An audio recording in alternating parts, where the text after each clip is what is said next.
Hello, it's weekend. So, andito na naman ako sa loob ng supermarket para mag-grocery. Iba namang supermarket ito. Hindi katulad nung dati kong pinuntahan. Napakaraming supermarket dito sa aming area. So, tayo ay magpipick up na. Unang pipick upin ko ay hot pepper. Ang mahal ng sili ngayon. Yan o. $7. Isang pack. Okay. Tapos na akong mag-pick up ng vegetable. So punta ako sa fish, sa isdahan at karnehan.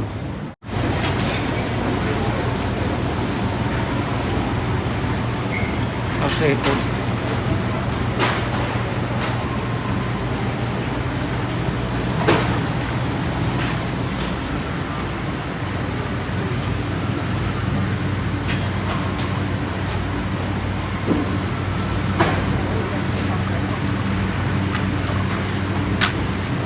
Gawa ko ng sabaw ng tahong. Salmon. Gumawa ko ng 2 ulo. Ito gagawa ako ng sisig dito sa kwan. May merong kayong labanos? Yeah. Okay, ano lang. Yan. Radish na dahon. Ito na ang na-pick up ko. Halos puno na yung cart. Marami na akong nabili. Tama na siguro ito. Tapos na mag-pick up. Uuwi na.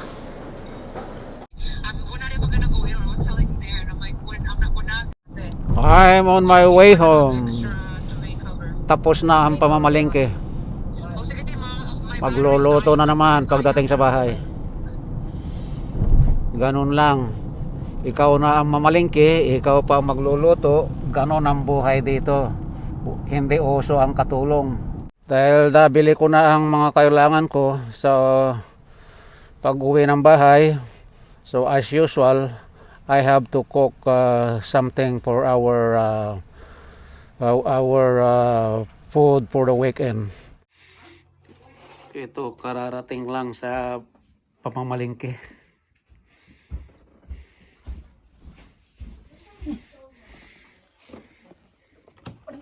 Chicken breast.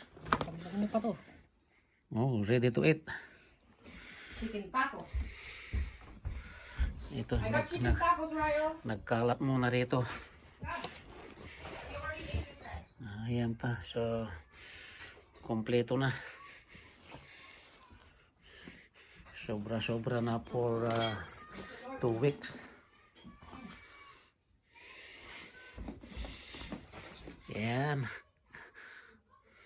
Luto naman ako ng salmon sisig. Sisig. So ang ingredients ko, mahigit kalahating kilong salmon, yung pink salmon. Ito yung kasamahan kasi ang timbang nito ay 1.7 kilos. So mahigit kalahati ang kilo ko. Ngayon ang ingredients ko ay ito.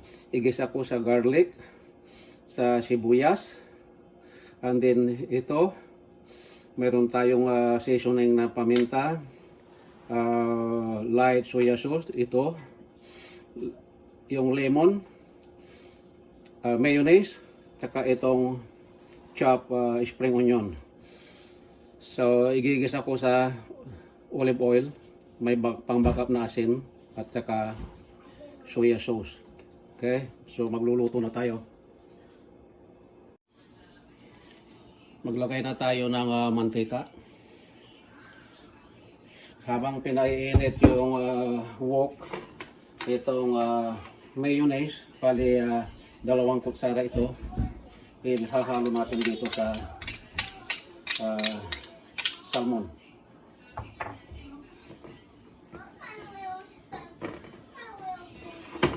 Kahit na hindi mahalo ng gusto kasi pagka itilagay na dyan mamaya, unti-unti rin mahahalo yan. Yan, pero kahit na ganyan lang muna. So, wisikan ko na rin ng konting asin.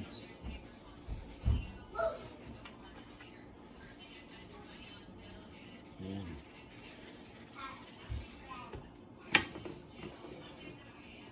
Ayan po. Budburan ko rin ng konting soya sauce, mayroon pa doon. Kunti lang.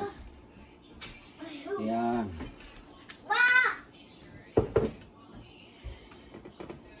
Okay. And now, so let's get started. So I already add chopped ginger. And then the garlic, at least I use 8 cloves of garlic. Haluin. It's medium heat.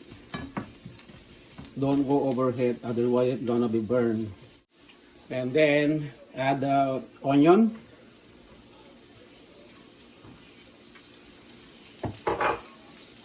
Need to stir. Let it till golden brown. Now it's already golden brown. I have to add this salmon marinade with oil,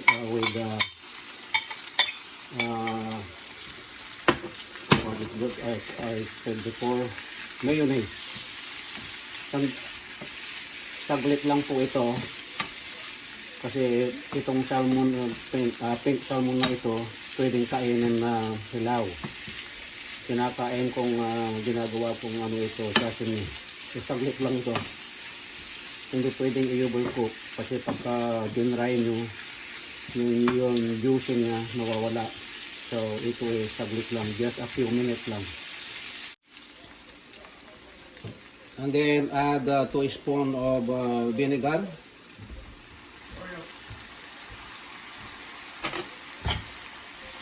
Haluin ng konti.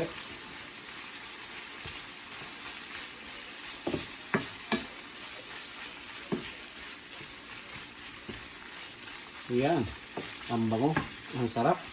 Hindi ko pa natitikman yung amoy pa lang ang sarap-sarap na.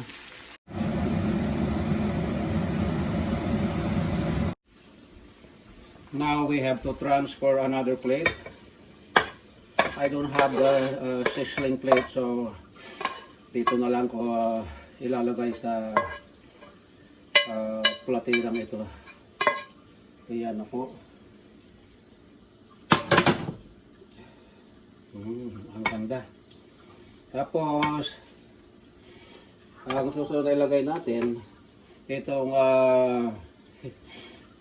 cut na red onion, i-sprinkle natin sa ibabaw.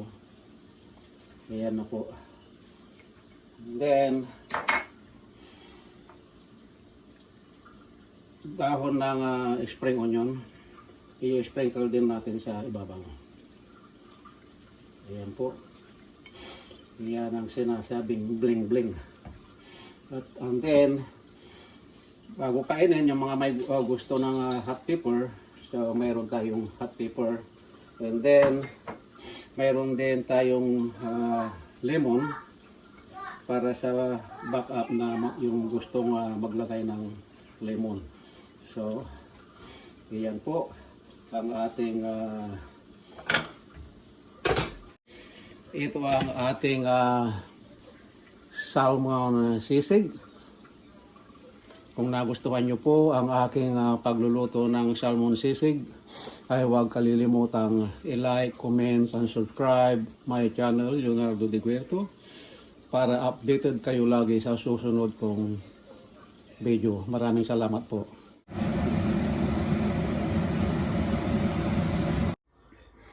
Ready na ang ating salmon na sisig. So, tayo po ay kakain na. At buffet. So, have yourself guys. So, kanya-kanya ang kuha ng plate. Andyan na lahat. May plate na dyan. May sausawan. So, tayo ay mag-enjoy at pasama-sama nating pagsaluhan itong aking nilutong sisig para sa ating lahat. Maraming salamat po. Okay, let's eat!